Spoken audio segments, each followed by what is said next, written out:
pagi untuk Ibu Kepala Sekolah SD nomor 3 Tekeran. Selamat pagi juga untuk Bapak Ibu Guru SD nomor 3 Tekeran. Sebelumnya izinkan saya untuk mengaturkan tangan jari umat terlebih dahulu. Om Swastiastu. Assalamualaikum warahmatullahi wabarakatuh. Salam sejahtera untuk kita semua. Salam, nama budaya dan rahayu. Yang terhormat Ibu Kepala Sekolah SD nomor 3 Tekeran yang telah berkenan hadir pada kegiatan pagi hari ini, dan juga yang saya hormati Bapak Ibu Guru dan juga pegawai dari SD nomor 3 Tekeran. Pada kegiatan pagi ini kami berdua yang merupakan calon guru penggerak angkatan 9 dari Kabupaten Badung ingin menyampaikan kegiatan diseminasi budaya positif, di mana kegiatan ini merupakan salah satu bentuk dari aksi nyata dan pada modul yang telah kami lakukan, yaitu modul 1.4.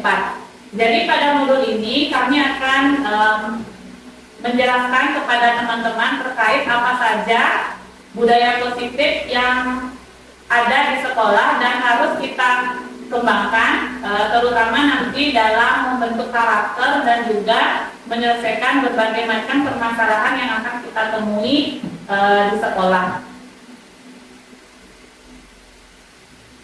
Adapun nanti materi tentang budaya positif yang akan kami paparkan, yang pertama yaitu tentang disiplin positif dan nilai-nilai dari kebajikan universal.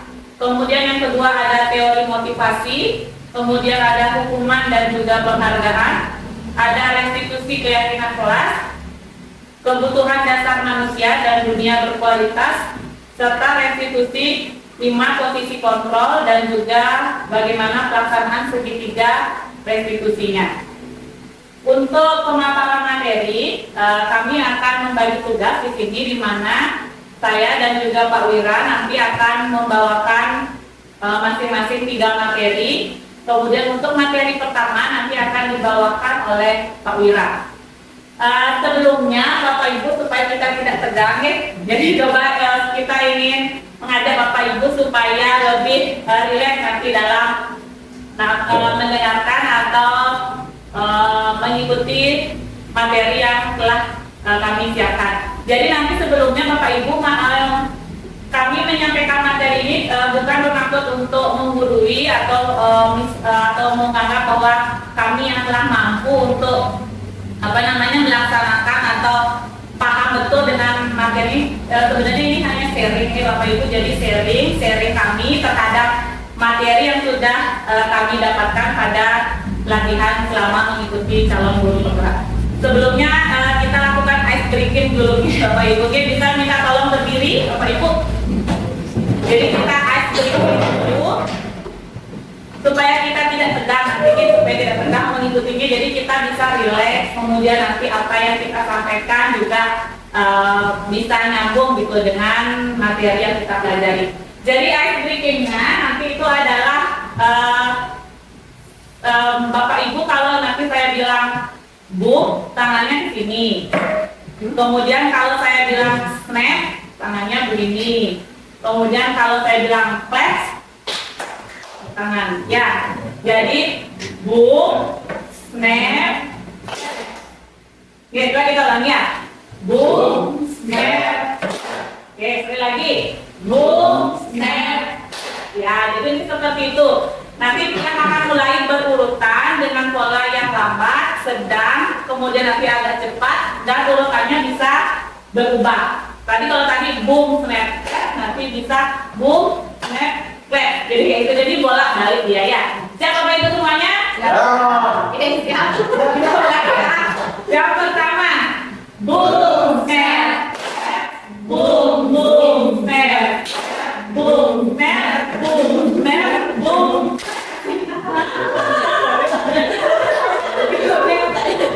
Ulang sekali ya. Boom, snap. Ya, jadi ikuti perintah saya. Boom, snap, snap. Oke, baik. 1, 2, 3. Boom, snap, boom, snap, boom, boom, snap, boom, boom.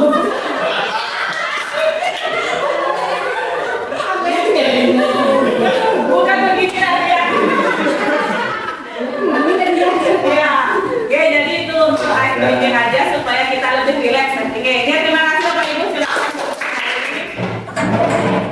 Untuk materi pertama, seperti yang tadi sudah saya sampaikan, akan disampaikan oleh Pak Wira untuk menyampaikan disiplin positif dan nilai-nilai kebajikan universal, kemudian teori motivasi, hukuman dan penghargaan, serta restitusi tentang keyakinan kelas. Untuk pemaparan materi pertama, silakan Pak Wira.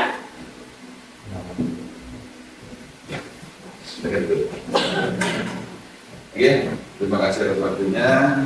Izinkan saya memaparkan sedikit materi tentang peran guru dalam menciptakan budaya positif.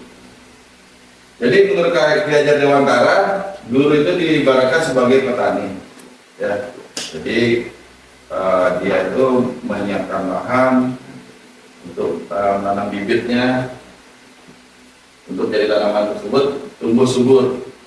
Jadi kita bisa memastikan bahwa tanah tempat tumbuh tanaman adalah tanah yang cocok untuk ditanami. Sama halnya jika tanah tersebut diibaratkan sebagai sekolah, maka salah satu tanggung jawab seorang guru adalah bagaimana menciptakan lingkungan yang positif bagi murid. Lingkungan yang positif itu akan berdampak pada terbentuknya budaya yang positif. Menurut Ki Hajar Dewantara, tujuan pendidikan yaitu menuntut segala kodrat yang dimiliki oleh anak. Jadi anak-anak tersebut memiliki dua kodrat. Yang pertama kodrat alam, yang kedua kodrat zaman. Agar mereka dapat mencapai keselamatan dan kebahagiaan yang setinggi-tingginya, baik sebagai manusia maupun sebagai masyarakat. Jadi kita sebagai guru itu perlu menumbuhkan ekosistem pendidikan dengan mulai dari sekarang menciptakan budaya yang positif di sekolah itu.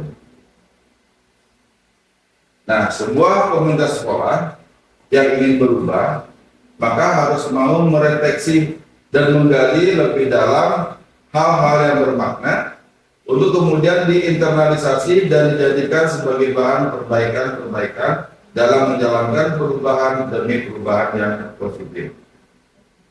Dengan menjalankan prinsip AMOM, Ki Hajar Dewantara dan pola inquiry apresiatif.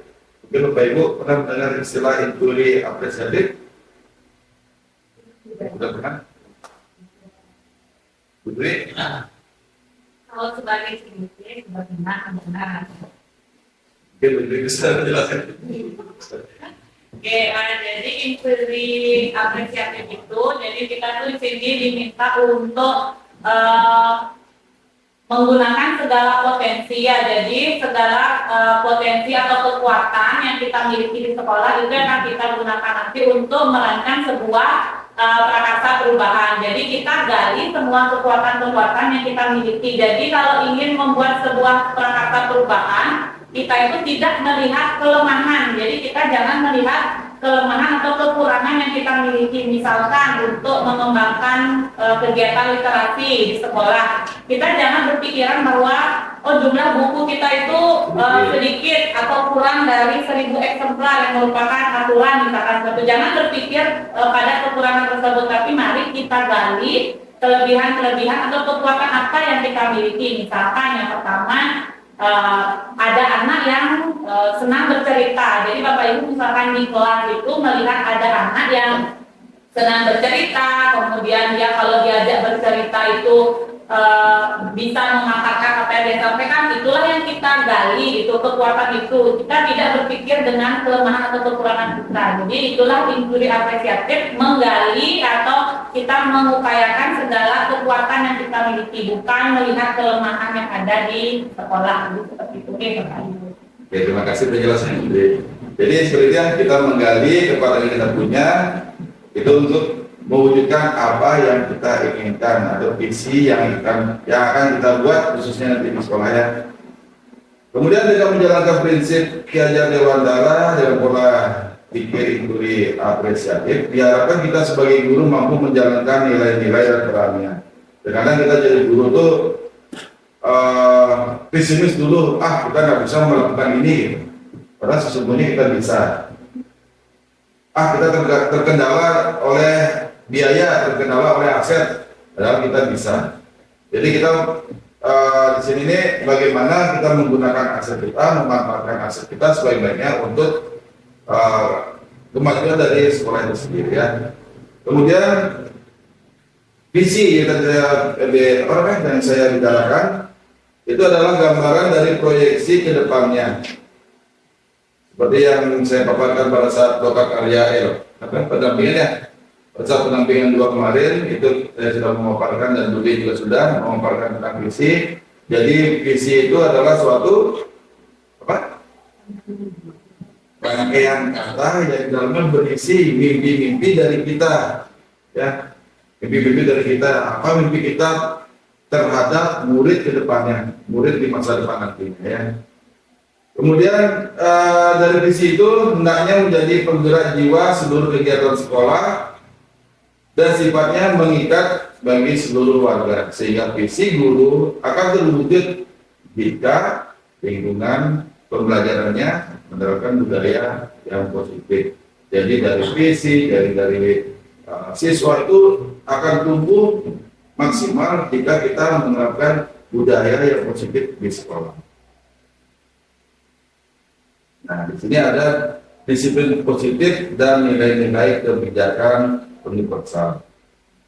Kalau menurut Bapak Ibu, arti kata disiplin itu seperti apa? Aturan, oke, tertib, patuh.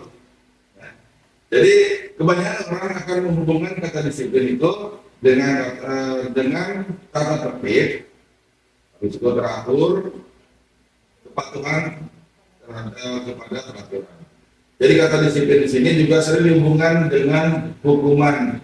Jadi kalau tidak disiplin akan mendapatkan hukuman. Itu yang sering kita jumpai di lapangannya. Padahal itu sungguh berbeda. Karena belajar tentang disiplin positif itu tidak harus dengan memberikan hukuman. Justru itu adalah salah satu alternatif terakhir. Bila perlu tidak sama sekali kita menjalankan hukuman. Terus bagaimana Pak? Cara kita tidak menjalankan hukuman? Nanti kita akan bahas ya. Jadi dalam budaya kita, makna kata disiplin itu dimaknai sebagai suatu yang dilakukan seseorang kepada orang lain untuk mendapatkan kepatuhan, sehingga disiplin cenderung dihubungkan dengan ketidaknyamanan. Kalau menurut Bapak Ibu, mana setuju nggak? Disiplin dihubungkan dengan ketidaknyamanan.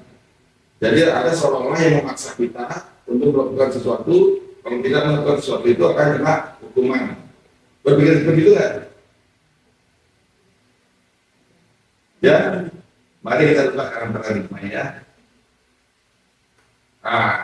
Ki Hajar Dewantara maupun Dayan dosen, di mana kedua pakar tersebut mengartikan disiplin sebagai bentuk kontrol diri, yaitu belajar untuk kontrol diri agar dapat mencapai tujuan yang mulia. Tujuan yang mulia di sini mengacu pada nilai-nilai prinsip-prinsip mulia yang dianut oleh seseorang. Kita menamakan nilai-nilai tersebut sebagai nilai-nilai kebajikan yang universal. Nilai kebajikan universal itu berarti nilai-nilai kebajikan yang disepakati bersama, lepas dari suku, ras, agama, dan bahasa maupun latar belakang lainnya. Nilai-nilai ini merupakan payung besar dari sikap dan perilaku kita, atau nilai-nilai ini merupakan fondasi dari kita untuk berperilaku. Nilai-nilai kebajikan adalah sifatnya nilai-nilai kebajikan adalah sifat-sifat positif manusia yang merupakan tujuan mulia yang ingin dicapai oleh setiap individu. Nah, beberapa institusi atau organisasi pendidikan tentunya itu memiliki nilai-nilai kebajikan yang kita yakini.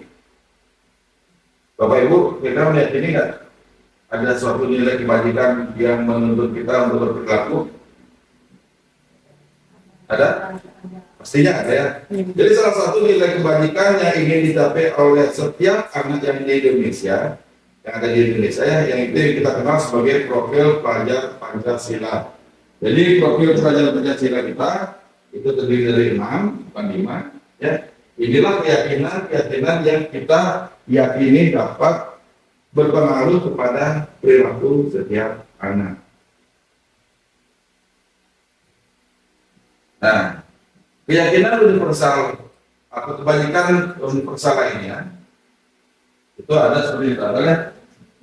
Jadi kita berperilaku itu sesuai dengan keyakinan yang kita miliki. Yang pertama, peduli, kemudian rajin, integritas, rasa hormat, terus terangan, keberanian, kebahagiaan, tanggung jawab, dan lain sebagainya. Ini akan saya share ke Bapak Ibu agar Bapak Ibu dapat mengetahui apa saja nilai-nilai kebajikan universal tersebut.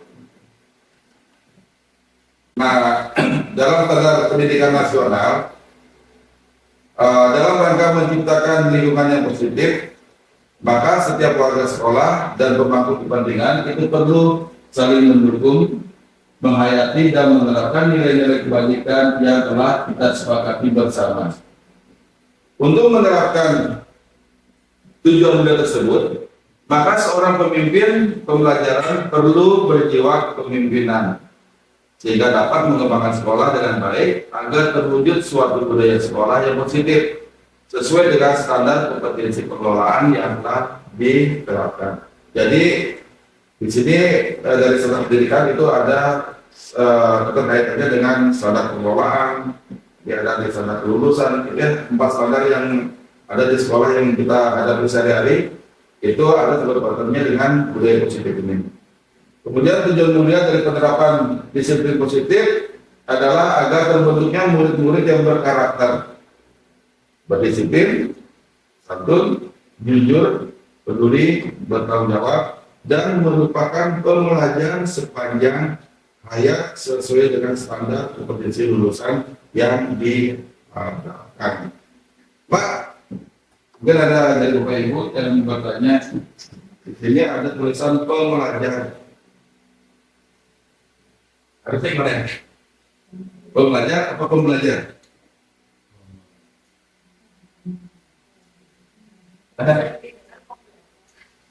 Oke, ada 2 istilahnya. Pembelajar berarti kita yang mengajari, pembelajar itu siswanya. Jadi di sini yang diharapkan itu merupakan pembelajar sepanjang hayat, nanti siswa kita itu diharapkan sebagai maksudnya terus belajar sepanjang hidupnya dia.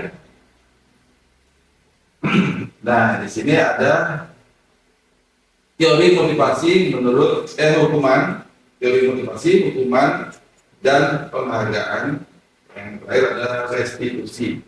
Mungkin ini ada istilah baru yang Bapak Ibu mungkin dengar ya. Kalau motivasi mungkin kita sudah pernah dengar. Hukuman, penghargaan. Nah, restitusi belum? Oke, kalau belum nanti akan kita bahas. Yang pertama kita akan bahas tentang apa pandangan dari Diane Gosen dalam bukunya Restructuring School Discipline. Dia menyatakan ada 3 motivasi perilaku manusia. Jadi manusia itu berperilaku itu pasti ada tujuannya, ada motivasinya. Sama seperti Bapak Ibu. Tujuan Bapak Ibu ke sekolah untuk apa? Untuk mengajar. Tujuan murid-murid ke sekolah untuk ya, setiap tindakan kita itu ada motivasi yang melatar belakangi suatu tindakan kita ya.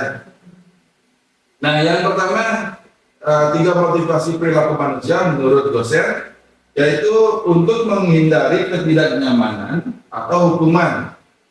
Terkadang anak-anak atau kita sendiri ya, kalau kita naik motor pakai helm tujuannya untuk apa? Keselamatan. Biar kan ditilang. Oke, kalau jawaban Bapak Ibu yang pertama itu untuk keselamatan, berarti Bapak Ibu itu sudah menerapkan Posisi yang ketiga, untuk menjadi orang yang mereka inginkan dan menghargai diri sendiri dengan nilai-nilai yang mereka percaya. Nilai-nilai itu seperti apa? Seperti saya bilang tadi ya, nilai-nilai kebaikan, universal itu ada disiplin, yang tadi tabel yang banyak ya.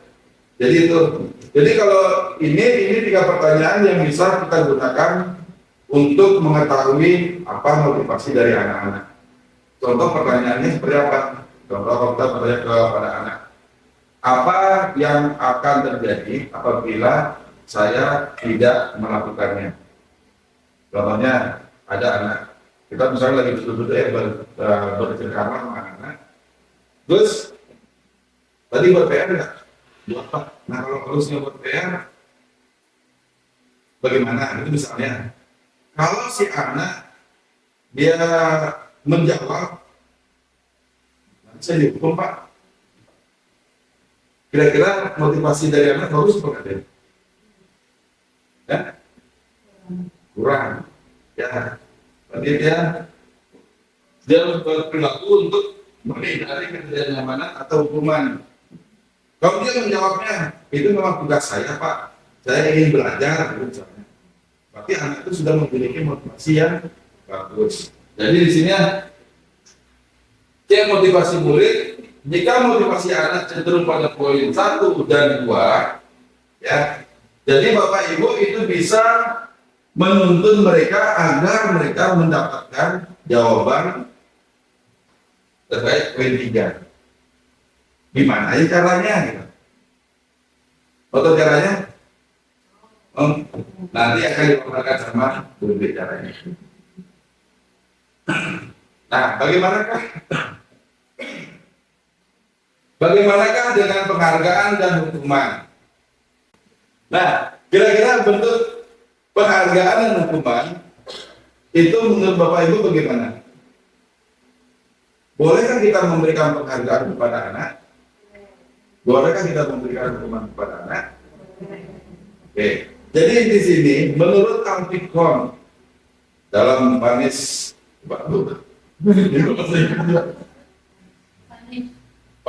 by Reward 1993, dia di dalam wawancaranya di ASED annual conference Maret. Jadi kita namanya kok belajar sepanjang ayat, kita tetap belajar. Terima kasih ya. Conference Maret 1995, dia mengumumkan baik penghargaan maupun hukuman adalah cara-cara mengontrol perilaku yang menghancurkan potensi untuk pembelajaran sesungguhnya. Jadi kita memberikan penghargaan, pemberian hukuman, ya itu sebenarnya kita menghancurkan potensinya dia. Kira-kira betul nggak? Nah, kenapa? Bagus pertanyaannya, bagus. Ya. Terima kasih. Jadi penghargaan itu sesuatu tindakan yang sangat baik.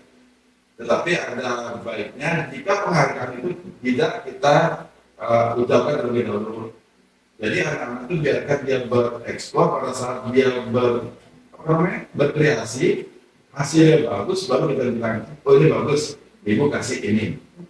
Jadi kalau kita memberikan misalkan anak-anak, saya pun juga sering gitu ya.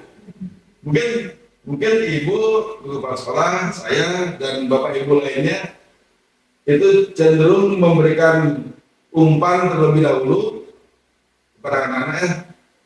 Kemudian setelah anak-anak mengerjakan, kita berikan reward. Contoh, siapa yang betul, ibu kasih poin, ya kan? Itu bagus harusnya. Tetapi di sana tuh ada nanti timbul rasa kecanduan ya. Pada saat tidak ada poin, anak itu akan malas. Tidak ada poin, anak-anak itu malas. Karena tidak semangat. Saya sudah mempraktekkan sendiri. Pak, nggak ada plus 1 Pak, nggak ada plus 2 Pak. Nggak ada apa-apa. Down mentalnya, maksudnya nilai keinginan dia untuk belajar itu jatuh gitu. Walaupun nggak jatuh amat ya. Alangkah baiknya nanti pada saat kita memberikan hukuman atau memberikan penghargaan, itu kita berikan pada saat proses mereka sedang berlangsung. Ya. Jadi itu menurut Alfikon. Kemudian yang bagus seperti apa? Jadi di sini menurutnya tindakan memberikan penghargaan itu nilainya sama seperti menghukum seorang, sedangkan restitusi. Nah, yang tadi Bapak Ibu bingung ya, apa itu restitusi? Restitusi itu adalah proses menciptakan kondisi bagi murid untuk memperbaiki kesalahan mereka, sehingga mereka bisa kembali ke kelompok mereka dengan karakter yang lebih kuat. Apakah restitusi itu untuk anak yang bermasalah saja? Jadi kan dibilang bermasalah nih, memperbaiki kesalahan. Jadi kesalahan itu bukan berarti mereka berbuat salah, enggak. Pada proses pembelajaran itu kita perlu melakukan restitusi untuk menguatkan karakter mereka. Ya. Nah, di sini seperti saya bilang tadi, dampak, hukuman, konsekuensi, dan restitusi. Jadi kalau Bapak Ibu sering memberikan anak-anak itu hukuman, itu akan berdampak kepada muridnya seperti apa? Jadi sebenarnya seperti yang saya tampilkan tabel, di sini ada identitas gagal, di sini ada identitas sukses. Ya, pada identitas gagal itu akan timbul dari sejauh mana kita sering memberikan hukuman kepada anak-anak. Jadi di sini dampaknya pada murid adalah murid tersebut kalau dikasih hukuman pasti akan marah, pasti akan jengkel, kemudian merasa bersalah, rendah diri, mengasingkan diri. Itu dampak yang ditimbulkan jika murid itu diberikan hukuman. Terus apa bedanya dengan kalau kita memberikan konsekuensi dan memberikan restitusi?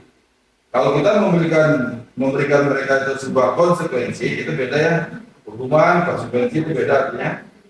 Kalau kita memberikan konsekuensi, anak-anak itu akan kehilangan hak, waktu jeda seorang diri, dan penahanan. Dan kalau kita memberikan restitusi, anak-anak itu tidak akan kehilangan waktunya, namun lebih bersemangat untuk memperbaiki dirinya. Contohnya apa ini?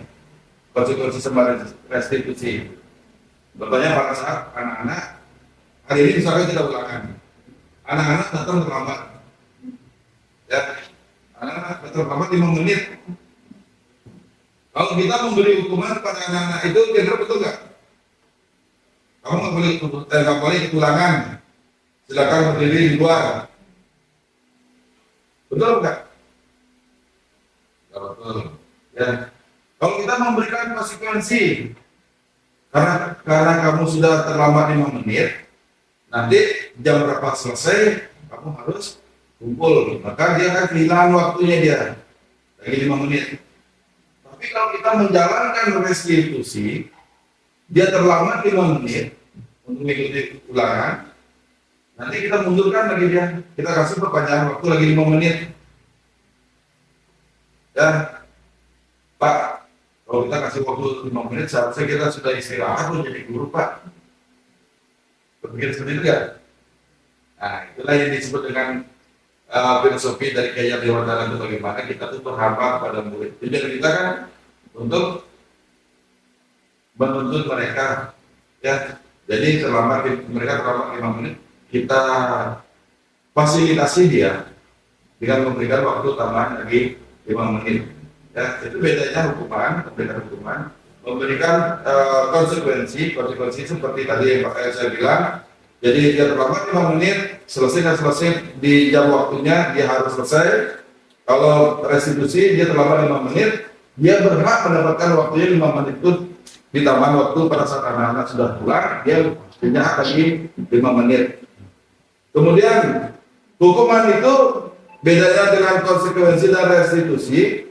Hukuman itu datangnya tiba-tiba, tidak diharapkan, dan sangat melukai.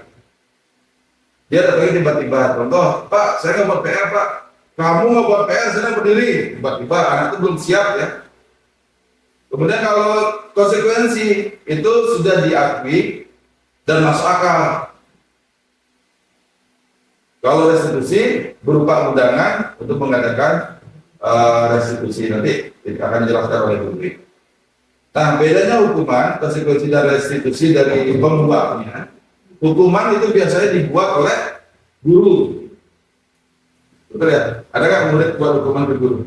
Nggak ada. Guru yang buat hukuman ke murid berada.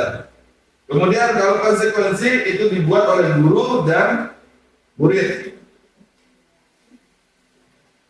Kalau restitusi itu semuanya dibuat oleh murid. Gitu. Nah, dari itu semua kita akan masuk ke topik keyakinan kelas. Mengapa saya tadi benar lebar menjelaskan tentang budaya positif, kemudian nilai-nilai kebajikan, nilai-nilai keyakinan. Ya, karena itu nanti ujungnya pada keyakinan kelas atau keyakinan sekolah. Ya, beda peraturan sama keyakinannya. Kita punya peraturan, sekolah punya, tapi peraturan tersebut kadang-kadang jarang ada yang kita yakini gitu. Nah, jadi keyakinan kelas itu yaitu nilai kebajikan universal yang disepakati secara tersirat dan tersurat, lepas dari latar belakang suku, negara, bangsa, atau agama, yang dapat menumbuhkan motivasi dari dalam diri anak sehingga bisa membentuk budaya positif yang ada di dalam kelas. Kemudian dampaknya dengan keyakinan kelas itu apa? Jadi anak-anak itu lebih termotivasi, lebih tergerak, lebih bersemangat dalam menjalankan keyakinannya daripada hanya sekedar mengikuti serangkaian peraturan-peraturan. Nah, di sini mungkin Bapak Ibu, dan terima kasih atas pantauan dari Ibu Kepala Sekolah.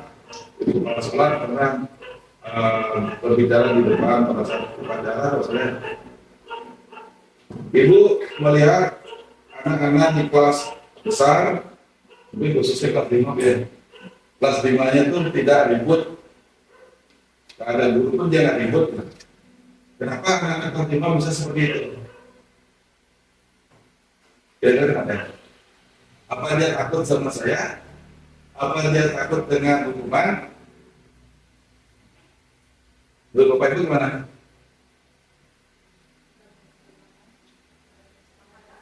Nah,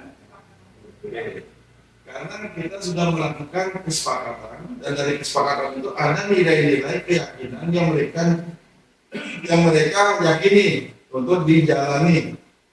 Bukan saya yang membuat anak-anak harus begini, harus itu, enggak. Jadi saya memberikan kebebasan kepada anak-anak apa yang mereka inginkan, gaya belajar seperti apa yang mereka inginkan di dalam kelas.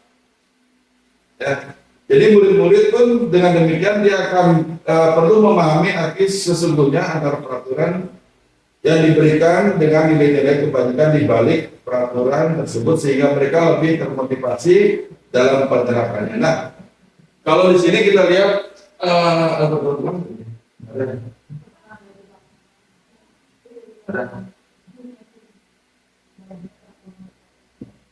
2, 3, 4, 5, 6. Oke.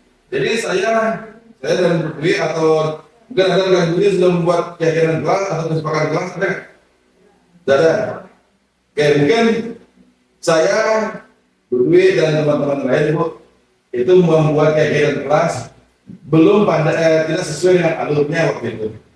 Jadi pada kesempatan ini ya izinkan saya dan Dwi sharing sama Bapak Ibu bagaimana cara membuat keyakinan kelas yang sesungguhnya. Siap? Ya. Ya? Ya. Mana semangatmu? Ini semangatku. Mana? Ini. Oke, siap. Silakan Bapak Komang duduk di sana. Ibu Cynthia juga akan depan duduk ya depan.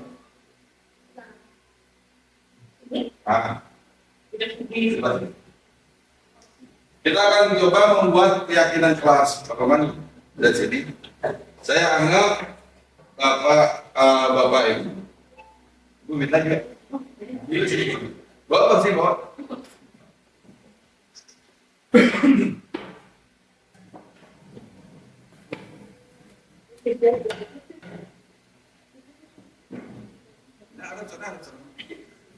Nah, ini kelompok kita ya.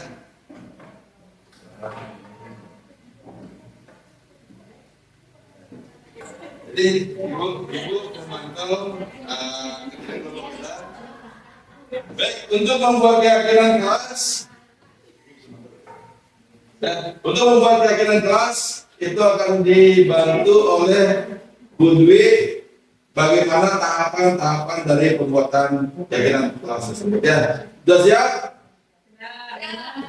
Sudah?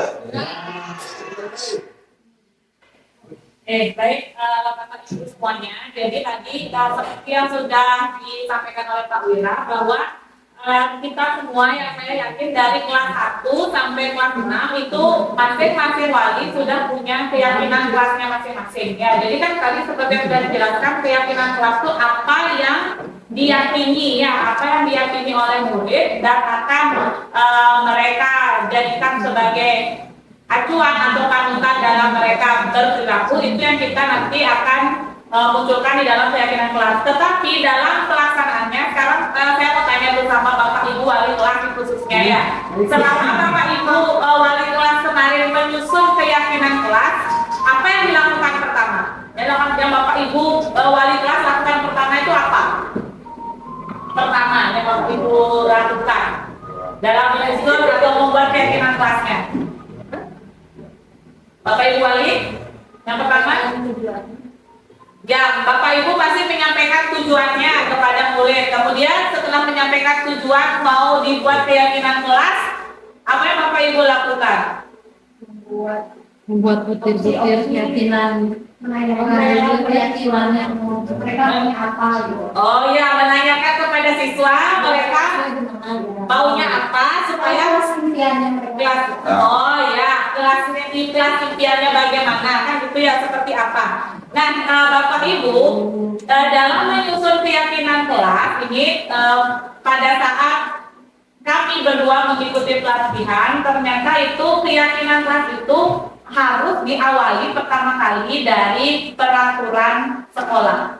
Ya, atau nanti misalkan ada peraturan kelas.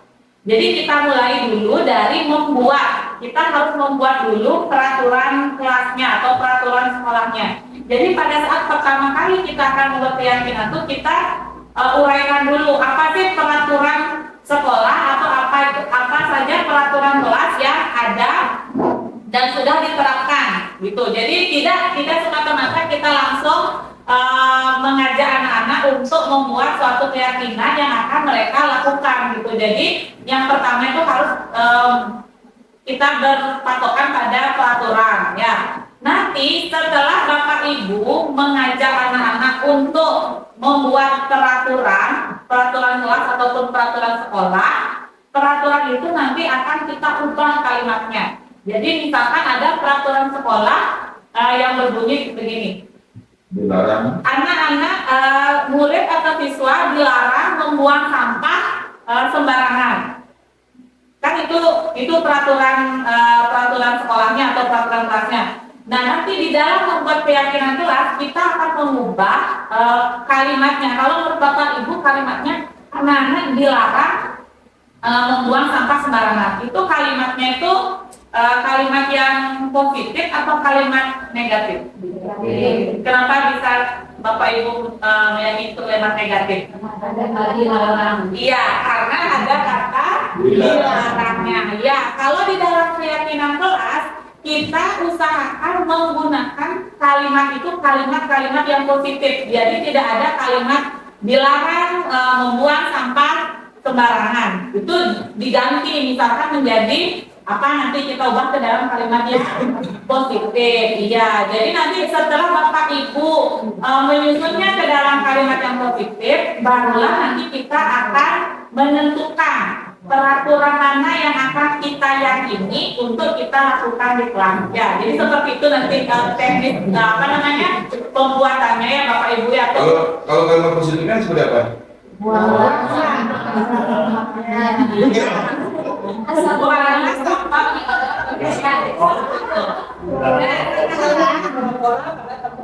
Ya.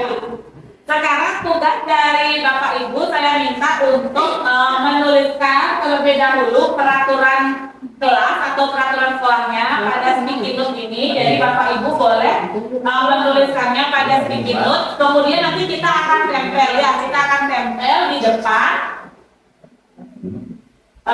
sticky notes-nya. Kita akan lihat apa saja peraturan-peraturan sekolah yang sudah ada. Bapak Ibu kalau yang mungkin ingin tahu peraturan sekolahnya bisa dilihat nanti di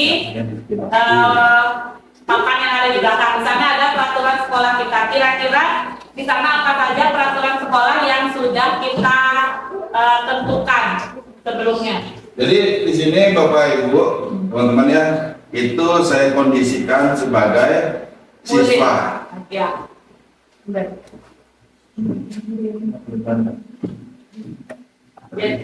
Ya, jadi pengalaman saya dan Pak Wira selama membuat keyakinan kelas itu, kita yang pertama memang harus berpedoman pada peraturan sekolah dulu. Jadi kita tidak membuat peraturan sendiri, tapi berpedoman pada peraturan sekolah yang ada. Jadi sekarang silakan Bapak Ibu coba tuliskan satu-satu masing-masing orang. Karena ini kita anggap bahwa Bapak Ibu adalah murid, tuliskan satu peraturan yang ingin Bapak Ibu atau di sini sebagai murid itu lakukan.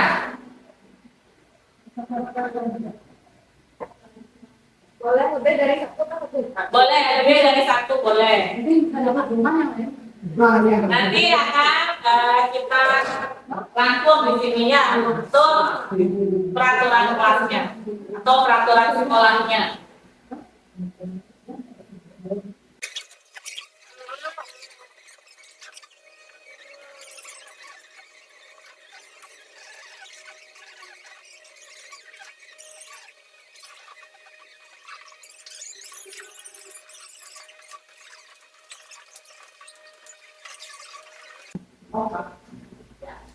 Sudah ya, semuanya sudah ya?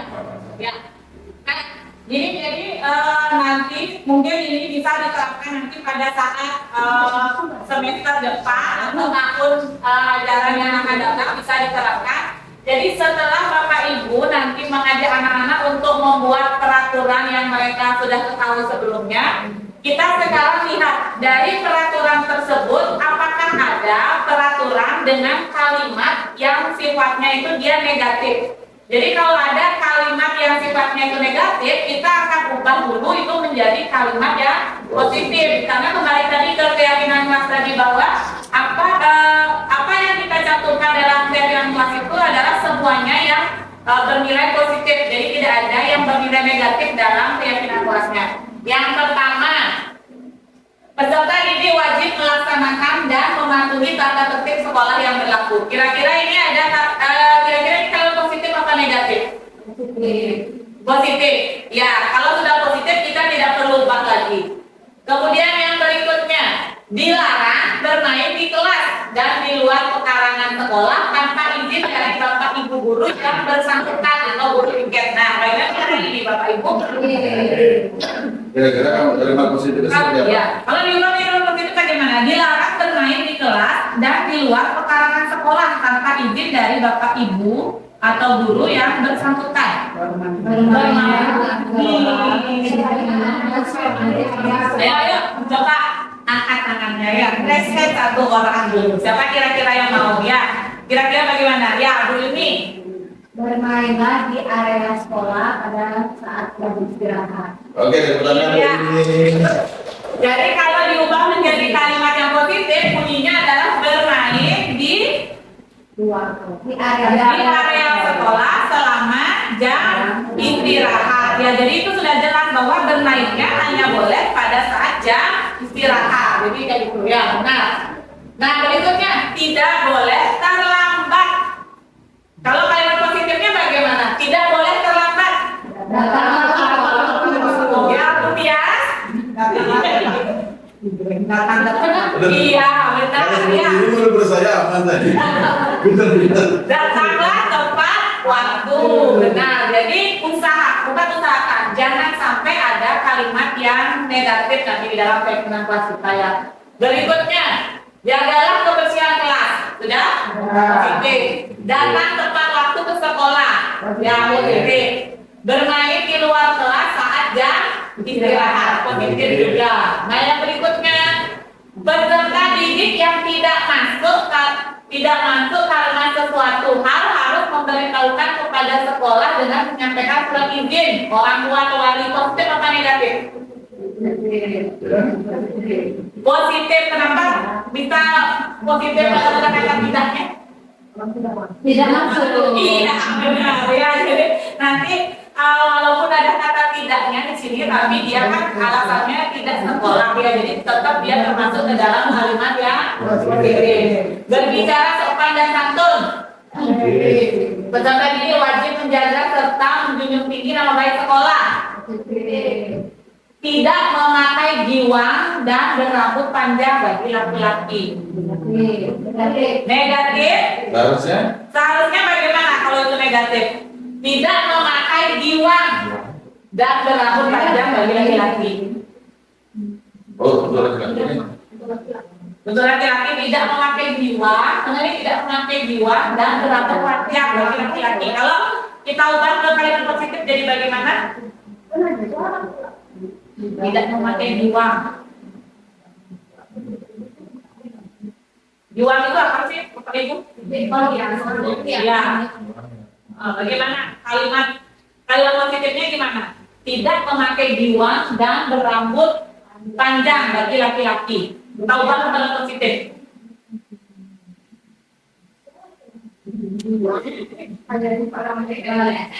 Bagi siswa laki-laki yang mungkin ibu kepala sekolah bisa bantu nanti bisa berperan sebagai giwang dan rambut panjang hanya untuk siswa perempuan. iya. Jadi giwang dan rambut panjang itu hanya untuk siswa perempuan. Sudah jelas karena kalau untuk siswa perempuan berarti yang laki-laki tidak boleh ya. Kalau yang masih pakai tidak boleh. Benar, itu sih benar sekali. Berikutnya mengumpulkan tugas tepat waktu. Positif atau negatif? Ya, positif ya Bapak Ibu. Jadi seperti ini nanti urutannya. Kalau sudah kita ubah semua kalimat negatif itu menjadi kalimat positif, sekarang barulah kita menentukan. Nah, ini ke tahap yang menentukan. Dari semua peraturan kelas ini yang mungkin nanti ada 20 anak, berarti kan masing-masing mereka punya 20 peraturan nih. Mana dari ke-20 peraturan itu yang akan kita yakini, gitu ya, yang akan kita yakini untuk dijadikan ke dalam keyakinan kelas, gitu. Jadi kalau misalkan nanti di sini kan ada beberapa poin nih yang sama. Misalkan datang ke sekolah tepat waktu, kemudian wajib melaksanakan normatif sekolah, termasuk ke dalam apa di sana, di nilai-nilai kebajikan yang tadi. Tadi kan saya sudah memberikan tabelnya. Ada Tabelnya tadi. Nah, kira-kira dia masuk ke dalam nilai yang mana? Kira-kira itu masuk ke dalam nilai yang mana ya Bapak Ibu? Oke, yang tadi saya tampilkan ini hanya beberapa nilai-nilai kebajikan, nilai keyakinan yang universal yang bisa saya tampilkan ya. Ini Banyak sebenarnya. banyak seharusnya. Jadi di sini ini ada yang versi apa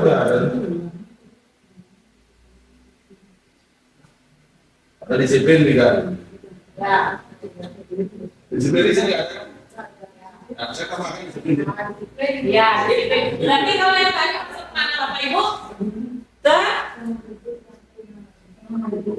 Ke disiplin. Jadi nilai disiplin itu yang akan kita yakini nanti sebagai keyakinan kelasnya. Jadi nanti Bapak Ibu bisa menggabungkan beberapa peraturan mungkin yang dianggap sama itu boleh dijadikan ke dalam satu nilai-nilai kebajikan. Jadi seperti itu ya. Jadi kita membuat keyakinan kelas sama seperti di kelas saya, itu sudah terlalu salah ya, sudah terlalu salah karena saya belum mendapatkan ilmu, tapi saya sudah buat, tapi syukurnya anak-anak meyakini gitu. Ya. Jadi di sana tuh banyak sekali anak-anak sampai nggak ingat berapa keyakinan kelas yang sudah kita yakini. Harusnya kita membuat keyakinan kelas itu cukup 3 sampai 7 kalau salah. Ya, tidak terlalu banyak. Ya, Ya, yang jadi penting anak-anak diyakini. lebih ingat tentang keyakinan yang dia yakini. Dari sini kan ada banyak Pak, pilih yang mana yang menurut Bapak Ibu yang apa ya, yang pantas, Nilai-nilai yang menunjukkan. yang akan dibentukkan. Yang Jadi- pertama disiplin pasti kan, disiplin kan pasti yang kita inginkan kan. Ya, Ya. jadi di sini mungkin yang peserta didik materi itu datang tepat waktu, habis itu Wajib melaksanakan. nah, itu bisa kita gabungkan ke disiplin. Disiplin. Itu lagi. Ya, jadi setelah itu nanti bisa digabungkan ke disiplin. Kemudian nanti misalkan berbicara sopan santun, itu kira-kira masuk ke dalam nilai yang mana Bapak Ibu? Kesantunan. Iya, kesantunan berarti kita sudah memilih nilai kesantunannya di sana. Kemudian mengumpulkan tugas tepat waktu. Tanggung jawab. Iya, benar. Satu, Bu Yuni itu masuk ke dalam tanggung jawab. Ya, jadi kalau Bapak Ibu kita tentukan dulu nilai-nilai apa yang akan kita yakini sana. Jadi masuklah dia ke dalam nilai itu anak. Di sini kita sudah menemukan 3 nilai. Tiga Ya. nilai keyakinan sudah kita pakai. Ya, disiplin itu nanti kita bisa jabarkan lagi ke dalam keyakinan kelas itu. Nggak usah banyak, dari 3 sampai 7 aja sudah cukup itu bagi anak-anak. Ada mereka keirama mereka tidak lupa. Nanti kalau ada 20 keyakinan kelas, mereka bisa lupa ke 20 keyakinan kelas itu. Ya, jadi seperti itu Bapak Ibu pengalaman saya dan juga Pak Wira setelah mengikuti program CGP ini, ilmu yang kami dapatkan yang pertama itu tadi yang berhubungan dengan budaya positif adalah salah satunya bagaimana kita membentuk keyakinan kelas, kemudian bagaimana langkah-langkahnya, langkah-langkah yang benar dalam menentukan atau membuat keyakinan kelas itu. Oke. Bapak Ibu kira-kira kalau sudah seperti ini lebih jelas atau susah kira-kira untuk melakukan keyakinan kelasnya? Ya, lebih gampangnya. Jadi jangan kita nanti yang jangan kita yang menentukan, ajak anak-anak menentukan apa yang mereka inginkan misalkan. Jadi nanti dari keyakinan kelas itu muaranya di sini nanti. Ya. Nanti muaranya di sini. Kalau kita sudah membuat keyakinan kelas, yang namanya hukuman itu pasti nggak akan ada. Ya, hukuman udah pasti nggak ada. Karena mereka yang membuat pasti dia akan meyakini. Ya. Kemudian dari hukuman nggak ada, yang tersisa hanya konsekuensi dan restitusi. Dan kedua ini akan menimbulkan atau menjadikan anak-anak itu menjadi anak-anak yang sukses nantinya.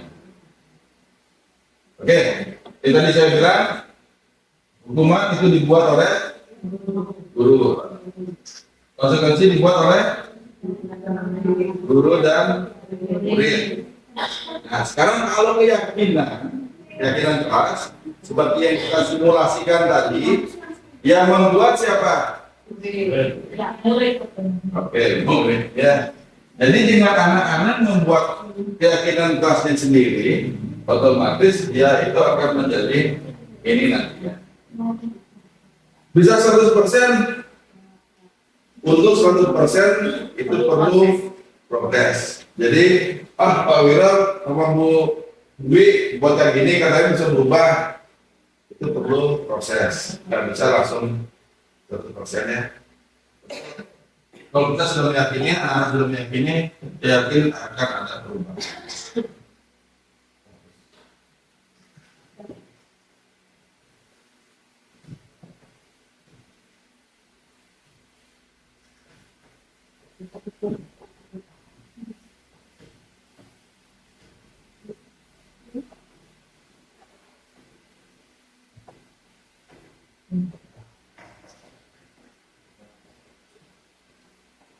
Ya, baik Bapak Ibu. Sekarang untuk materi atau pemaparan selanjutnya yang akan saya sampaikan, yaitu nanti adalah kelanjutan. Tadi Pak Wira sudah menjelaskan tentang apa itu disiplin positif, kemudian apa saja nilai-nilai universal, nilai-nilai pendidikan universal, dan juga tentang keyakinan kelas itu. Sekarang saya akan lanjutkan materinya. Ini nanti berhubungan dengan 5 kebutuhan dasar manusia ya. Tapi sebelumnya Bapak Ibu, berdasarkan pengalaman yang sudah saya lakukan selama mengikuti CGP ini, saya ingin memberikan satu permasalahan yang biasanya ada di sekolah. Nanti dari permasalahan ini saya minta tanggapannya Bapak Ibu. Nah, ini dia. Jadi Ibu Ambar adalah guru wali kelas 2A di SD Pelita Hati. Sedang bingung menghadapi ulah dari salah satu muridnya di kelasnya, yaitu Doni. Ya, jadi nama muridnya itu adalah Doni. Beberapa anak di kelas 2A telah datang padanya dan mengeluhkan Doni yang seringkali meminta bekal makan siang mereka dengan paksa. Jika Anda menghadapi situasi seperti Ibu Ambar, apa yang akan Anda lakukan? Menurut Anda, kira-kira apa alasan Doni melakukan hal itu? Nah, jadi di sini menurut Bapak Ibu, kira-kira apa sih alasan Doni melakukan hal itu, Bapak Ibu? Dia tidak membawa bekal. Tidak bawa bekal dari rumah.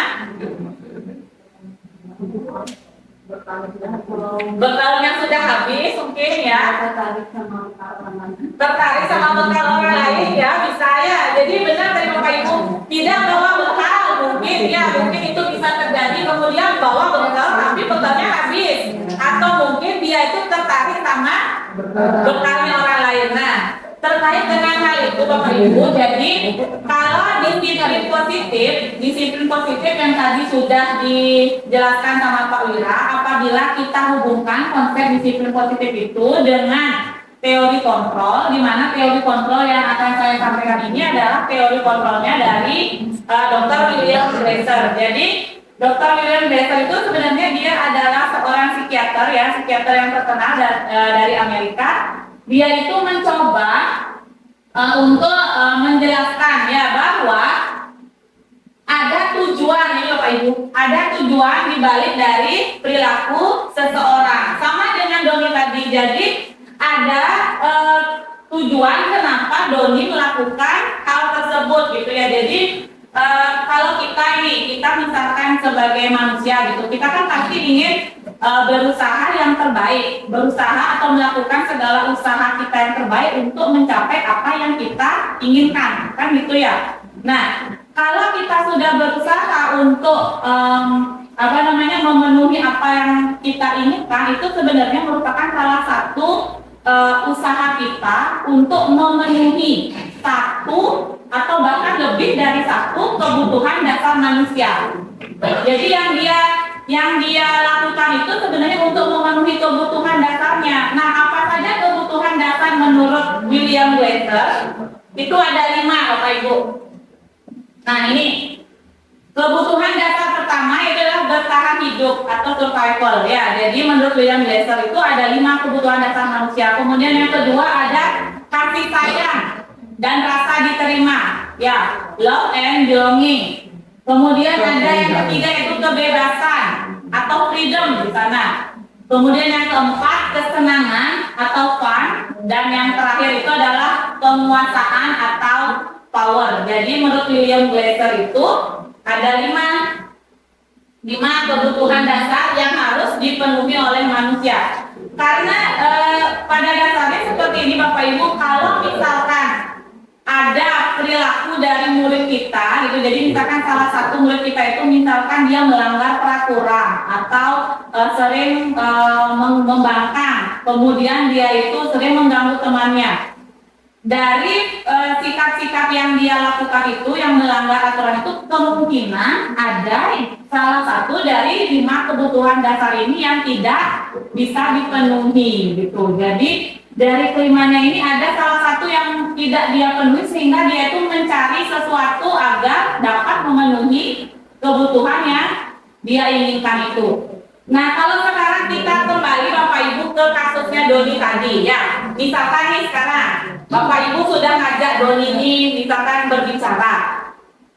Kalau misalkan setelah Bapak Ibu mengajak Doni itu berbicara, jika Doni menjawab seperti ini Bapak Ibu, apabila Doni menjawab karena ia lapar dan orang tuanya tidak membawakannya bekal makan siang.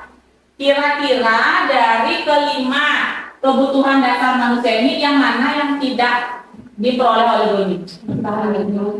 Yang mana?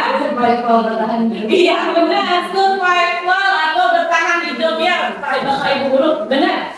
Survivalnya. Karena kalau bertahan hidup ini sebenarnya merupakan kebutuhan fisiologis. Jadi setiap manusia itu pasti akan melakukan sesuatu untuk bisa bertahan hidup, misalkan makan, minum, kemudian dia perlu kesehatan, perlu rumah. Ya, jadi kalau dalam pelajaran mungkin yang pernah kita sampaikan ini masuk ke dalam kebutuhan apa? Primer, ya, atau kebutuhan pokok manusia itu untuk bertahan hidup. Ya, jadi kalau tadi ada masalahnya seperti ini, kemudian dia tidak dibawakan bekal oleh orang tuanya karena salah satu alasannya itu kebutuhan akan bertahan hidupnya itu tidak dipenuhi. Kalau kita melihat jawaban Doni ya yang seperti ini. Jadi kebutuhan bertahan hidup itu untuk makan, untuk minum, kesehatan seperti itu ya. Kemudian apabila kita tanya lagi, Doni memberikan misalkan jawaban yang berbeda. Kalau seperti ini, apabila Doni menjawab alasannya mengambil bekal temannya karena dia merasa senang temannya jadi memperhatikan dia. Dia merasa senang, nih, dia merasa senang karena temannya memperhatikan dia. Yang mana Bapak Ibu? Yang mana? Kasih saya sih rasa Semangat, kasih saya. Kira-kira mana yang bisa? Kasih sayang. Ya, benar. Kan di sini Doni menjawab alasannya dia mengambil bekal temannya karena dia merasa senang temannya jadi memperhatikan dia. Ya, jadi di sini ya kebutuhan yang tidak dia dapatkan itu adalah kasih sayang dan rasa diterima. Jadi Doni itu dia mengambil bekal. Nanti kan pasti otomatis temannya kan akan bilang, Bu, bekal saya diambil sama Doni. Nah, setelah dia ketemu gurunya kan, nah kemudian karena peristiwa itu berulang terus, akhirnya Bu Guru melaporkan kepada siapa? Iya, kepada orang tuanya. Nah, dengan begitu Doni itu ingin bahwa orang tuanya agak memperhatikan dia. Ya, jadi kalau kita lihat dari alasannya dia seperti ini, kita bisa mengambil kesimpulan bahwa kasih sayang dan rasa diterimanya itu yang tidak Doni dapatkan.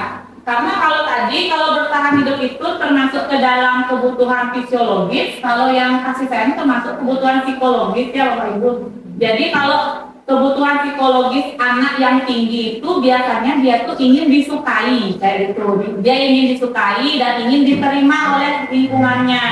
Kemudian biasanya anak yang dengan dengan kebutuhan dasar kasih sayang yang tinggi ini dia tuh biasanya akrab dengan orang tuanya. Jadi kayak gitu, dia akrab dengan orang tuanya, kemudian dengan gurunya juga dia akrab. Jadi kalau misalkan terjadi nanti ada kasus seperti ini yang Bapak Ibu mungkin nanti temui di kelas, kemungkinan salah satu penyebabnya adalah ini tadi ya, bahwa dia tidak mendapatkan kasih sayang.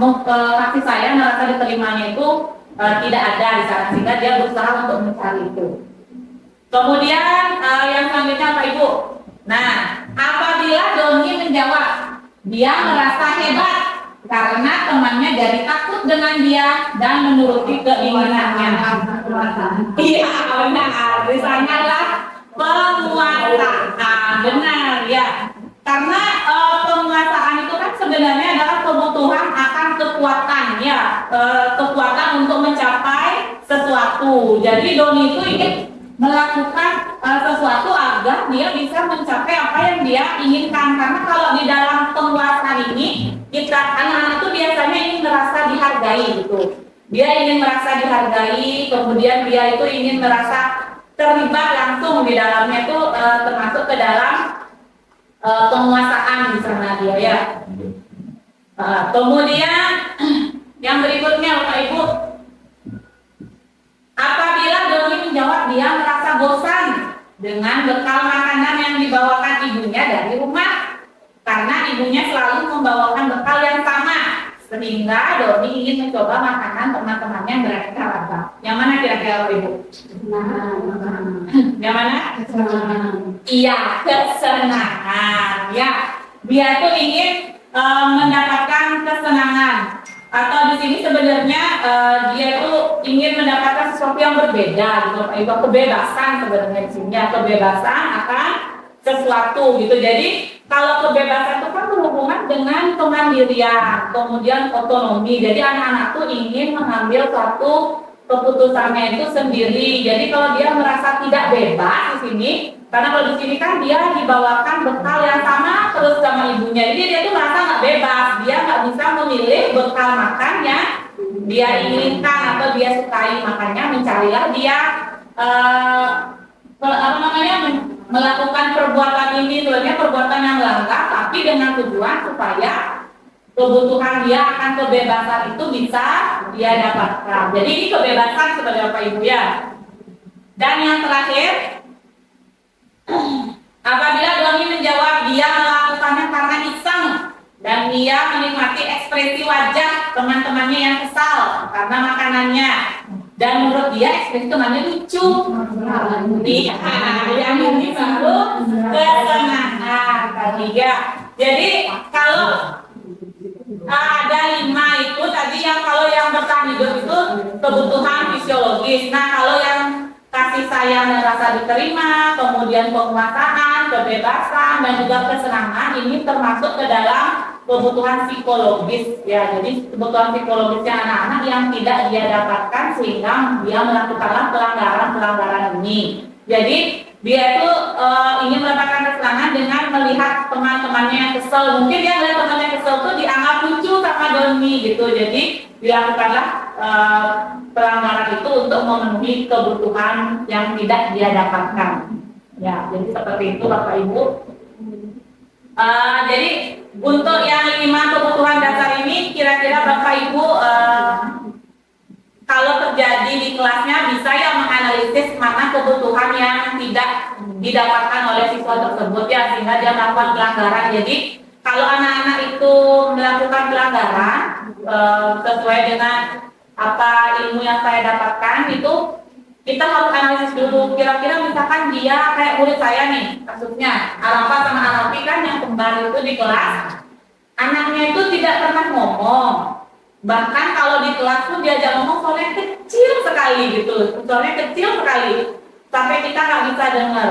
Nah, dari permasalahan itu saya coba untuk menganalisis dari kelima kebutuhan itu, ternyata dari kelima kebutuhannya dia tuh memang kasih sayangnya itu kurang karena bapak ibunya bekerja kan membuat kue, jadi sibuk terus dari dini hari pagi sampai sorenya, sehingga kasih sayangnya itu kurang. Terus dia tuh nggak ada kebebasan di rumahnya, jadi untuk dia mengungkapkan sesuatu, kemudian dia ingin bercerita sama orang tuanya itu nggak ada di sana. Makanya akhirnya muncullah sikap atau perilaku yang seperti itu di dalam kelas. Jadi harapan saya setelah Bapak Ibu nanti tahu tentang 5 kebutuhan dasar anak ini, kalau ada permasalahan di dalam kelas, coba kita analisis dari 5 kebutuhan dasar. Kira-kira mana yang tidak terpenuhi sehingga muncullah pelanggaran atau perilaku menyimpang lah yang dilakukan sama anak-anak. Oke.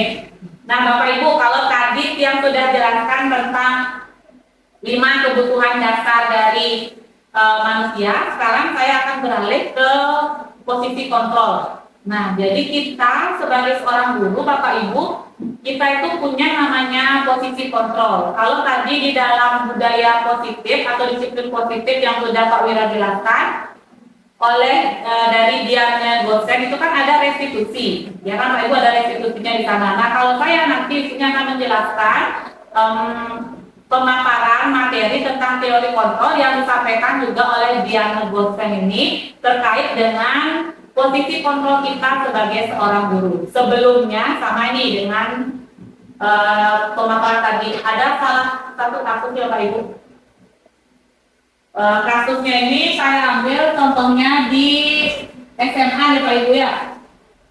Tisa dan Nana dipanggil masuk ke ruangan Ibu Dewi, Kepala Sekolah SMA Ceria.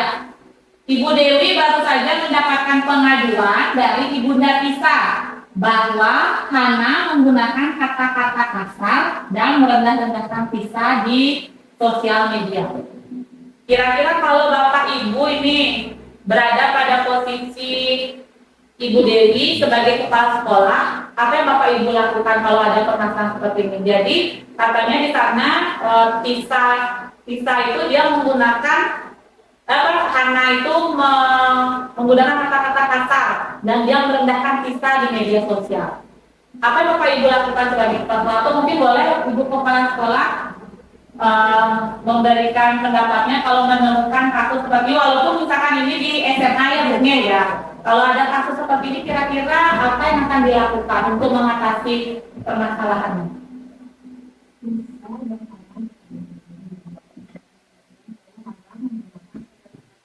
Iya,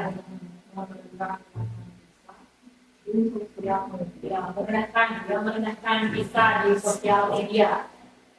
Kira-kira setelah kita memanggil bisa bersama, jadi kita lihat dulu ya sosial medianya itu seperti apa. Kemudian kita menanyakan dulu alasan dari mereka memberikan kata-kata sehingga kita di sosial media itu apa penyebabnya ya kita dari penyebabnya dari teman-teman gimana kalau dari Ibu katanya menanyakan dulu kepada kita apa penyebabnya. Pengaduan ibundanya ini? Ya, ibunya Tisa yang mengadukan itu. Pengaduan dari ibunya. Kita lihat dulu ya dari sosial media benar enggak? Ya, kemudian kalau memang pengaduan itu benar, dia ada sebabnya, bisa permasalahan pasti dibalik dulu. Ya, oke. Kalau Bapak Ibu gimana? Kalau ada permasalahan kayak gini, misalkan ya Bapak Ibu di posisi kepala sekolah, apa yang dilakukan?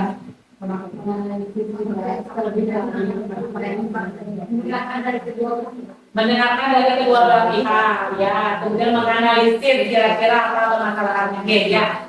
Berarti kalau tadi dilihat dari jawaban Bapak Ibu, tadi di sana sudah menuju ke posisi manajer dan kontrol, ya. Nah, kita lihat di sini.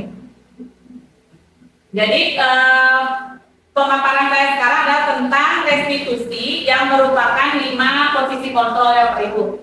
Tadi sudah dijelaskan sama Pak Wira bahwa restitusi itu kan adalah proses menciptakan kondisi bagi murid untuk memperbaiki kesalahan mereka, kan itu, sehingga mereka bisa kembali pada kelompok mereka dengan karakter yang lebih kuat. Terkait dengan hal itu Bapak Ibu, kalau kita sebagai seorang pendidik atau guru, kita itu sebenarnya mempunyai 5 posisi kontrol ya Bapak Ibu. Yang pertama ada yang namanya penghukum. Ya, jadi posisi kontrol yang pertama namanya penghukum. Kemudian yang kedua ini adalah pembuat rasa bersalah. Kemudian yang ketiga ada teman. Dan keempat itu ada pemantau.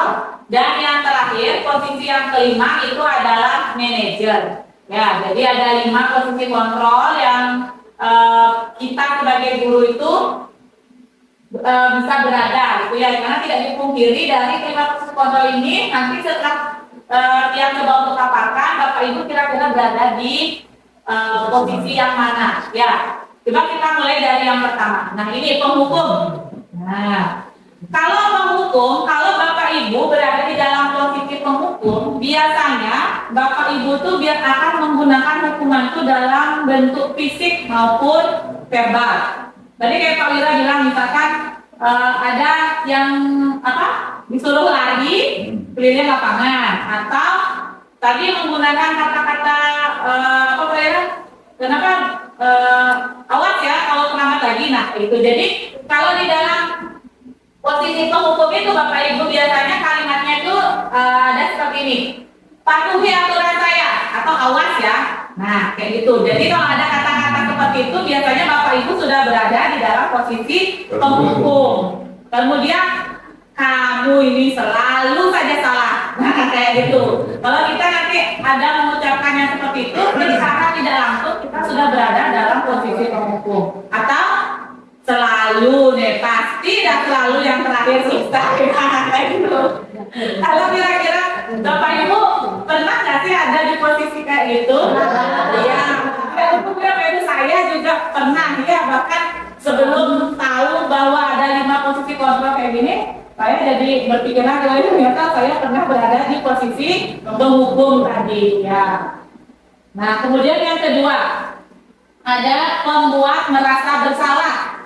Di mana kalau tadi di posisi penghukum itu kan kita menggunakan hukuman itu bisa berupa fisik ya atau verbal kan itu itu. Kemudian biasanya kalau di posisi penghukum itu kita menganggap bahwa itulah aturannya, nggak boleh diganggu gugat, jadi seperti itu. Nah kalau di membuat merasa bersalah, guru biasanya akan bersuara lebih lembut, kemudian dia menggunakan keheningan yang membuat orang lain merasa tidak nyaman, bersalah atau rendah diri. Misalkan nih, kayak saya pernah berada di posisi ini, anak-anak melanggar peraturan, kemudian saya di kelas itu setelah memberikan beberapa macam kalimat yang lembut, saya diam sama anak-anak tanpa ada suara, jadi membuat dia hening. Biasanya kalimatnya tuh kayak gini, ibu sangat kecewa sekali dengan kamu.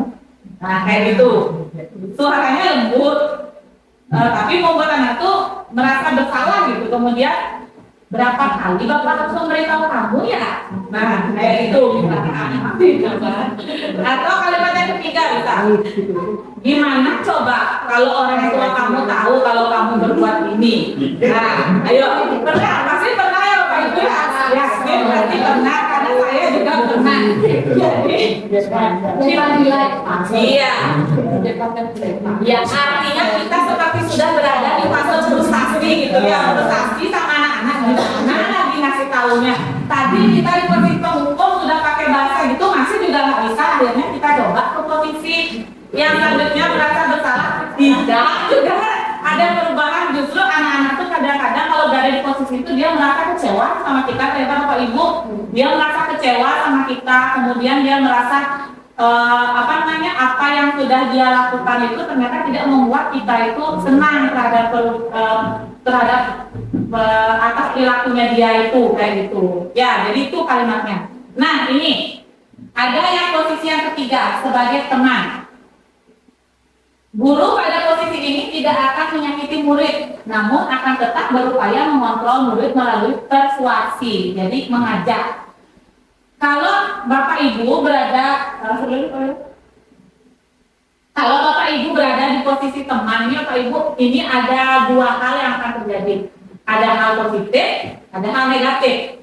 Kalau hal positifnya, apabila kita sebagai guru memposisikan diri kita sebagai teman, pasti ya kita itu antara guru dan murid itu akan ada hubungan yang baik kayak gitu ya, akan ada hubungan yang baik. Kemudian murid itu merasa bahwa kita itu sebagai temannya itu mau mau memposisikan diri kita pada dia gitu. Jadi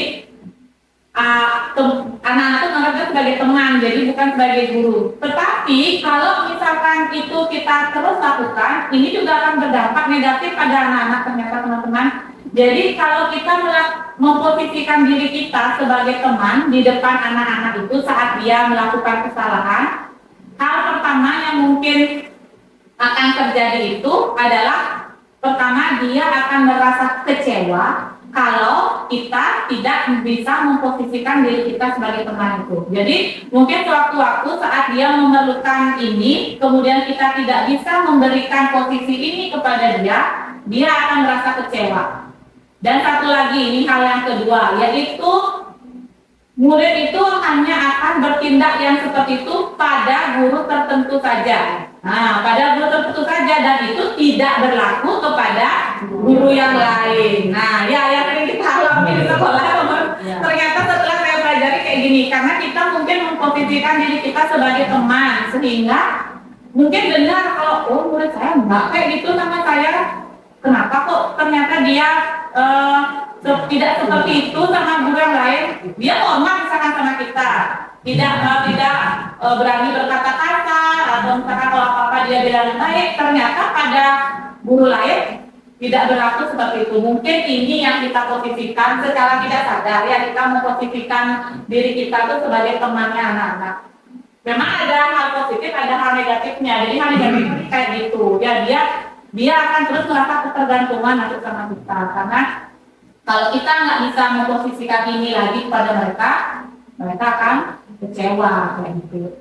Kemudian kalimatnya biasanya seperti itu, ayo bantulah demi bapak, ya kan kita bilang ya masa nggak mau sih kamu tuh bu guru, nah kayak gitu. Jadi kalimat yang kayak gitu tuh biasanya kita memposisikan diri kita sebagai teman, atau ayo ingat tidak bantuan bapak selama ini kan sudah dikasih tahu waktu ini, nah kayak gitu.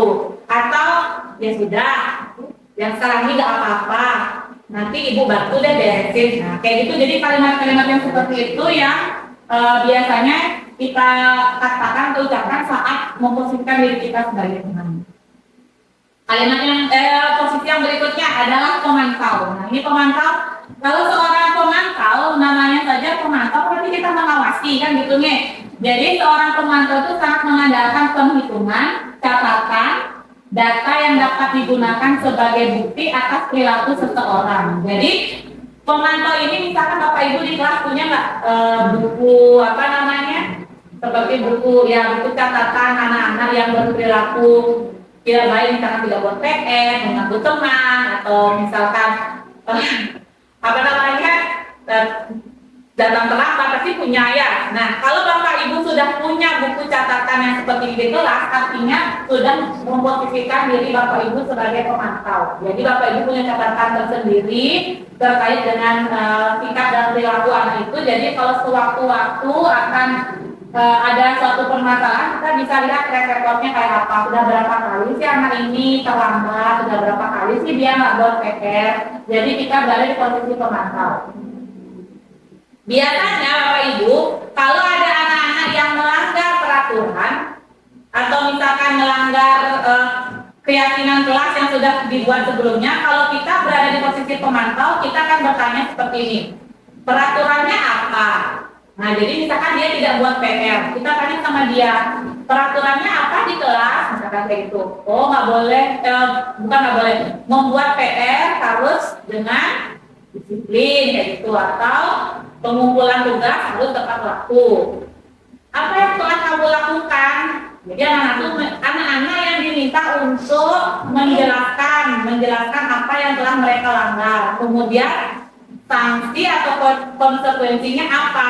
Jadi sebenarnya ini apa namanya Pak Ibu, kalau selama saya pelatihan itu masih ada pro kontra ya antara posisi kita sebagai penghukum atau posisi kita sebagai manajer dan juga pemantau di sini.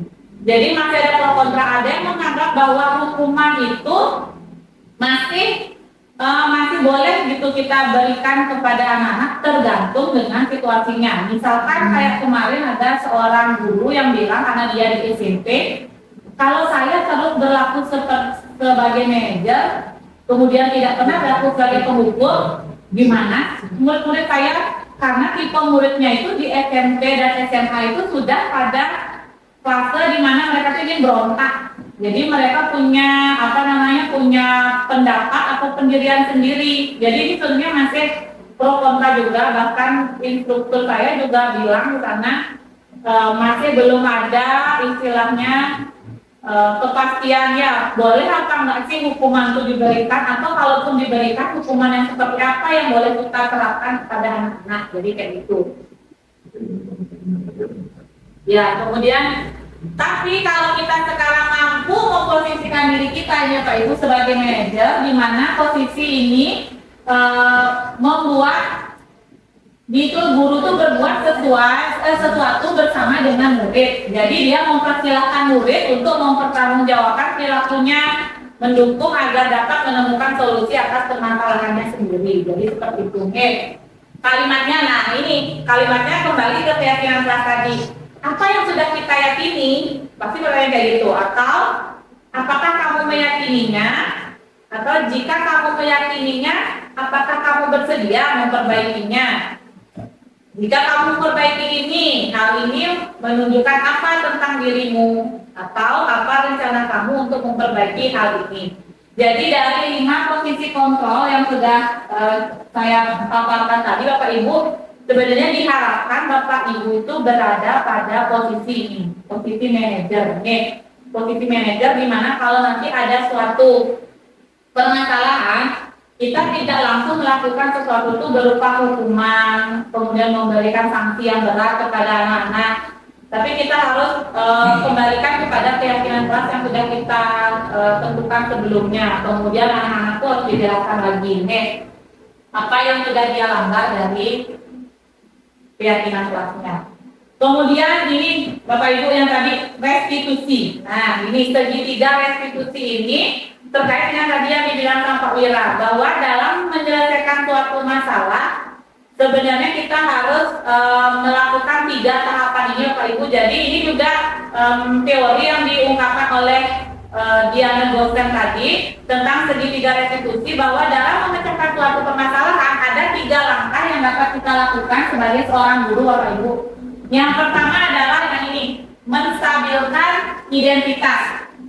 Jadi kalau ada suatu permasalahan, kita harus mampu dulu untuk menstabilkan identitas dari pelanggarannya. Misalkan di sana ada hal yang bisa kita lakukan untuk melakukan stabilkan identitas ini. Yang pertama, setiap orang pasti pernah melakukan kesalahan, atau kamu bukan satu-satunya yang pernah melakukan ini. Jadi kalau kita sudah melakukan itu, berarti kita berada pada tahap menstabilkan identitas. Yang kedua adalah validasi tindakan yang salah.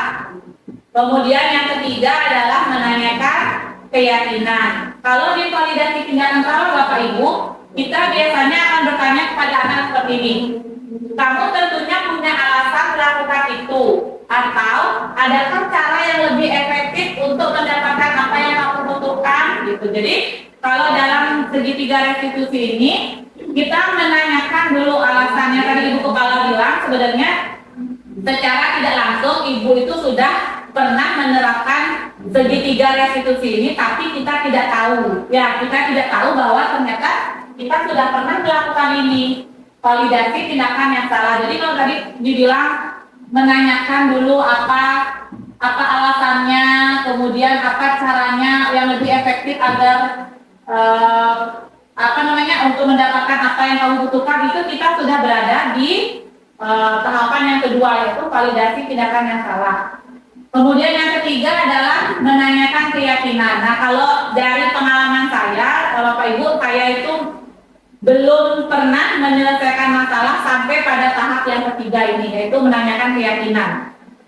Karena kalau dalam teorinya Diana Gosen ini, semua kesalahan yang anak-anak lakukan itu di kelas, coba kita balikkan ke keyakinan kelasnya, ya.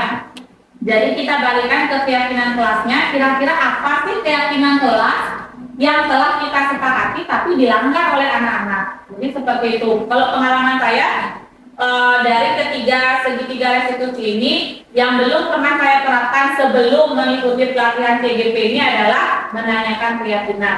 Kira-kira kalau Pak Ibu dari ketiga langkah-langkah ini, menstabilkan identitas, validasi tindakan salah, dan menanyakan keyakinan, kira-kira mana yang sudah pernah dilakukan tapi kita nggak sadar kalau kita melakukan itu? Iya, benar Bu ya. Validasi tindakan salah, benar. Setiap kita ada masalah di sekolah, kita tuh secara tidak langsung sudah pada tahapan ini, tapi kita nggak tahu ternyata itu berada di tahapan yang disebut dengan validasi tindakan salah. Bahkan kita sudah sudah pernah juga ini melakukan langkah yang pertama menstabilkan identitas kita, pasti pernah bilang, oh iya namanya kesalahan pasti semua orang pernah kan kayak gitu ya. Jadi secara nggak langsung sudah pernah kita lakukan, tapi kita nggak tahu bahwa itulah langkah-langkahnya. Jadi Bapak Ibu sekalian, untuk terkait dengan budaya positif ini, materi yang terakhir yang saya sampaikan adalah pada segitiga restitusi ini. Jadi kalau nanti di dalam permasalahan di kelas kita menemukan sebuah permasalahan atau kasus, coba kita selesaikan dengan menggunakan 3 langkah. Jadi tidak harus dilakukan secara kaku kayak gitu Pak Ibu ya. Jadi istilahnya kita harus benar-benar menggunakan kalimat yang sama persis, enggak. Yang penting langkah-langkahnya atau teknik yang kita berikan itu sudah sama seperti ini. Harapannya kalau nanti di dalam menerapkan segitiga restitusi ini, kita bisa menyelesaikan permasalahan dengan meminta anak itu yang mencari jalan keluarnya, bukan kita yang memberikan konsekuensi atau bahkan memberikan hukuman. Biarkan anak yang menyelesaikan permasalahannya, dan dia itu diminta untuk berpikir apa sih yang bisa kamu lakukan supaya tidak mengulang itu lagi. Jadi seperti itu untuk segitiga restitusinya.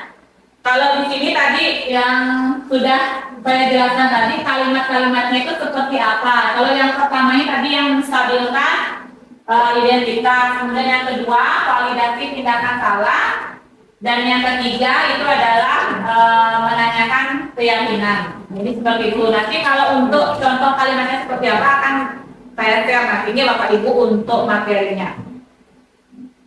Nah, sekian Bapak Ibu, jadi terkait dengan diseminasi budaya positif yang telah saya paparkan bersama dengan Pak Wira. Dengan berakhirnya tadi penjelasan tentang segitiga restitusi, maka berakhir sudah pemaparan kami terkait dengan budaya positif. Berikutnya adalah ada diskusi dan tanya jawab. Kami persilakan kepada Bapak Ibu jika ada yang ingin memberikan masukan atau pendapatnya terkait dengan penyampaian materi tadi, ya kami persilakan nih Bapak Ibu, atau tidak harus bertanya, boleh memberikan umpan balik atau masukan kepada kami supaya nanti apa yang sudah kami jelaskan itu setidaknya bisa Bapak Ibu terapkan di sekolah atau di kelas. Oke, yang silakan Bapak Ibu. Ya Bu, oh ini masalah kayak ini ya.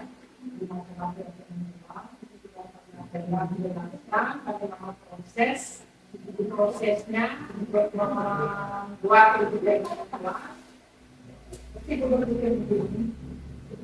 kelas itu tidak harus banyak, kan itu yang banyak, tidak harus puluhan jumlahnya, 3 sampai 7 boleh, maka tetapi pada prinsipnya keyakinan kelas yang dibuat itu paling tidak harus yang dibuat, jadi terangkan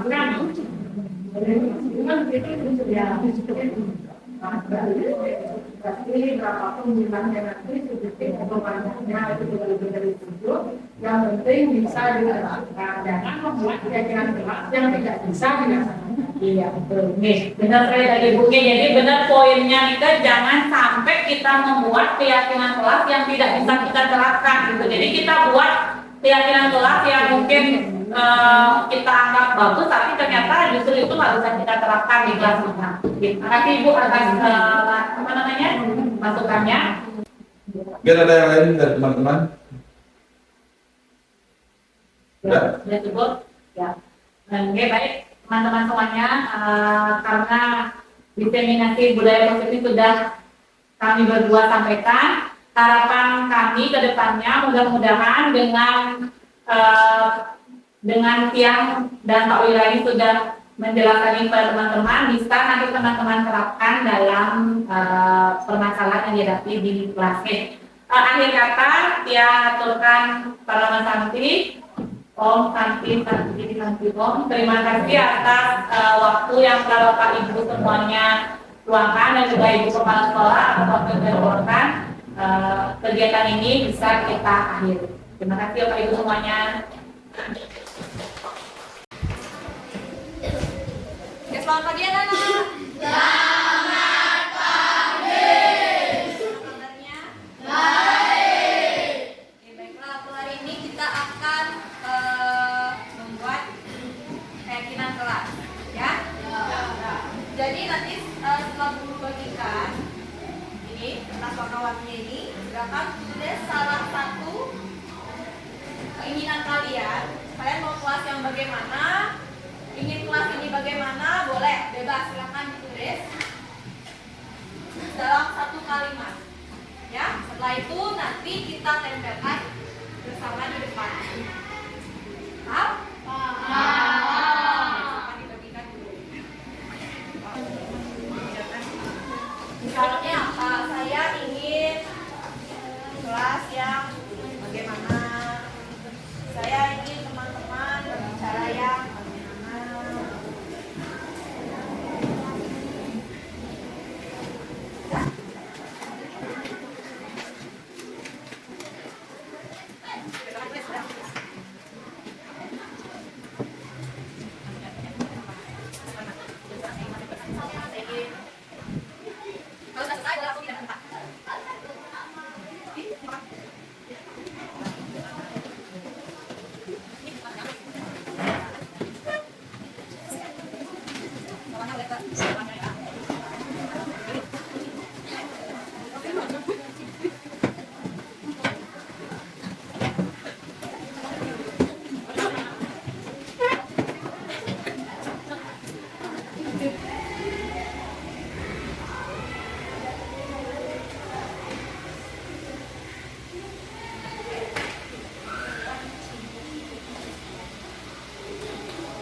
Oke, mari kita baca satu-satu ya. Saya ingin kelas ini tidak ada pertengkaran. Oke. Tidak membuang sampah sembarangan, tidak membuli teman, tidak membuang sampah sembarangan, sama saya ingin kelas yang bersih. Saya ingin stop bullying. Saya ingin kelas yang bersih. Saya ingin kelas yang berisi poin dari pertanyaan kuis. Saya ingin kelas ini tertib dan rapi. Saya mau kelas yang bersih dan nyaman. Berarti menjaga, gimana caranya biar kelasnya bersih dan rapi?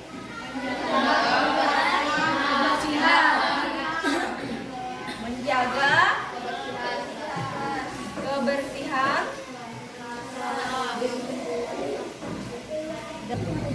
Oke, sudah yang kedua, tadi Bu Guru ada lihat kalian ingin kelas ini tertib dan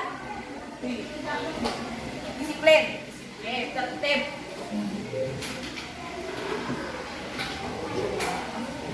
Dan disiplin. Tadi ada yang menginginkan sekolah SD 3 Kekeran menjadi bagus. Nah, kalau mau bagus harus disiplin. Ya, ini termasuk. Kemudian yang ketiga, ada saling bully, tidak ada saling ejek. Berarti harus apa? Saling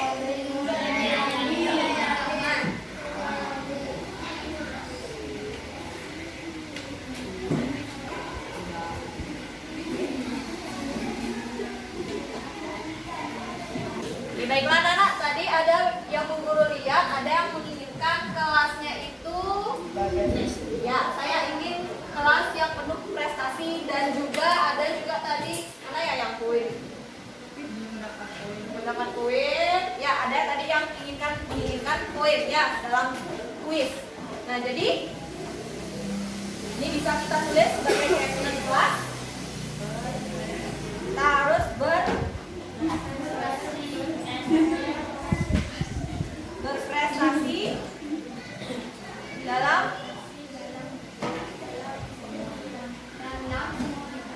bidang akademik dan non akademik ya.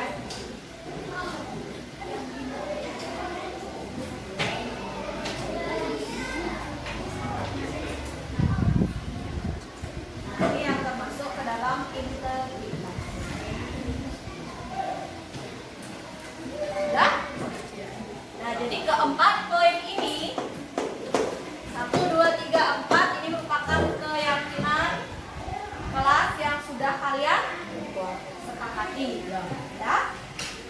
Jadi bagaimana? Kalian sepakat tidak dengan keempat poin keyakinan kelas ini? Kalian sepakat? Sepakat.